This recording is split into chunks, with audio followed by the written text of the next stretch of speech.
raised bed, in-ground, or containers. Which garden style grows the most food for you? Let's find out in today's showdown. Not all gardens are created equal. Raised beds. In-ground plots and containers have their pros and cons, and choosing the right one for your garden can be tough. It's not a one-size-fits-all answer. And in fact, a combination of these three techniques is usually the best approach. Each has its own cost, benefits, and challenges, which we will explore. But today, we're going to be asking some serious questions like, what is the easiest type of garden to start? Which saves you the most space? Which is the cheapest option? And what are the biggest mistakes to avoid with each? Stay tuned. In our last episode, we talked about how to grow vegetables in small spaces. So, if you haven't already, definitely go check that one out. Spoiler alert, it includes a secret tip on how to grow large quantities of food even in tiny spaces. But for now, let's get back to comparing these three popular garden styles. First up, we have raised beds. These gardens are built above the ground and come in all shapes and sizes.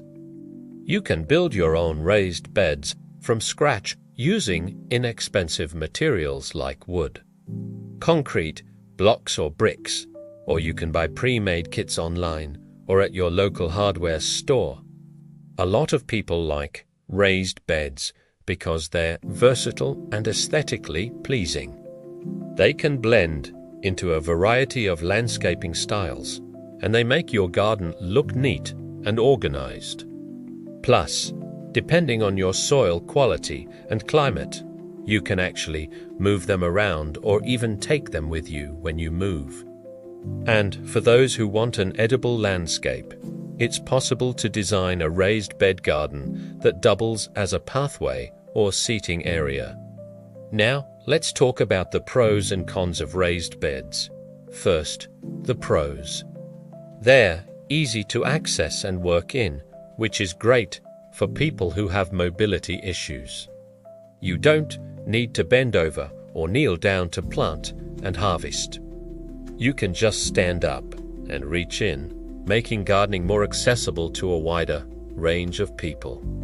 They also warm up faster in the spring, since the soil isn't in direct contact with the cold ground. And unlike traditional gardens, raised beds hold water very well. You'll need to add holes to the bottom for drainage, but once you do, the excess water won't run away from your garden. This means you can use lighter soils like vermiculite, perlite, and coconut coir without worrying about the water draining away too quickly. The added benefit is that these light soils often contain beneficial microbes that improve the growth of your plants. Plus, you don't have to worry about weed seeds coming up from underneath the bed. Just focus on the area inside the bed. Finally, growing in raised beds makes it easier to control pests and diseases. Since there is no underground network of infected roots connecting your plants like there would be with a contiguous planting area. If one plant has an issue, it's easy to isolate and treat it without infecting the rest of your beds. Now, let's discuss the cons of raised beds. The main downside is that they tend to dry out faster than in-ground gardens, especially during hot summers. You may need to water daily or even twice a day to keep your plants alive. Also, filling them with high-quality soil can be expensive, and depending on the material used, they can be heavy and difficult to move. Next up, we have in-ground gardens. This is probably the most nostalgic and familiar type of garden for most people. It's what we imagine when we picture a vegetable garden, a fenced-off square of dirt filled with rows of vegetables. Now, this can be a little more complicated, so let me explain. An in-ground garden is basically any garden that is planted directly into the earth. There are different methods like raised rows, keyhole beds, lasagna gardens, Hugelkultur, perennial guilds, and I have videos explaining each of those. But for simplicity's sake, I'm lumping them all into the same category for today. The main difference between these methods is how much they mimic nature. For example, Hugelkultur involves planting into a mound made of logs and woody debris, while lasagna gardens involve layering cardboard, compost, and other organic matter. Regardless of the method, in-ground gardens typically require more planning and effort than raised beds. You'll need to consider things like sunlight exposure, soil quality, drainage, and pest pressures. Some of the pros of in-ground gardening is that they tend to stay consistently moist, meaning you won't have to water as often compared to raised beds. Plus, you won't have to worry about your garden drying out during the winter, which can happen if you live in a cold, dry climate. In-ground gardens also tend to be the cheapest option, although some of the newer techniques like Hugelkultur can require an upfront investment. Of course, there are downsides. One is that the quality of your garden depends heavily on the quality of your soil. If you don't have rich, fertile soil, you may have to invest time and money into improving it before you see good results. Another downside is that in-ground gardens can be harder on your body. Since you're working at or below ground level, you'll have to bend over or kneel down, which can cause back pain and other mobility issues. Finally, weeding can be a bit more challenging. Unlike raised beds, where you only have to deal with weeds growing inside the bed, weeds can pop up anywhere in and around your in-ground garden. Last but not least, we have containers. This is another flexible option since you can grow in anything from milk cartons to buckets to half wine barrels. If it holds water, you can probably grow something in it. Now containers have become very popular for good reason. They're extremely versatile and allow you to grow almost anywhere. If you live in an apartment, you could put them on a balcony or fire escape. If you live in a rural area, you could place them around your yard. And if you travel a lot, you could bring them with you or leave them with a caretaker. People also love containers because they're portable. You can move them around to follow the sun or take them inside if it starts to rain. Plus, many container gardens are self-watering, meaning you don't have to water them very often. So what are the downsides? Well, first off, it can get expensive. Depending on the size and material, containers can cost hundreds of dollars each. Secondly, containers tend to dry out faster than raised beds and in-ground gardens, meaning you'll need to water more often. Lastly, containers have limited soil volume, which can cause problems if you try to grow large crops like watermelons, sweet potatoes, or pumpkins. However, many small crops like lettuce, carrots, beets, and radishes grow just fine in containers. And by stacking them on top of each other, you can grow even vining crops like tomatoes and cucumbers vertically.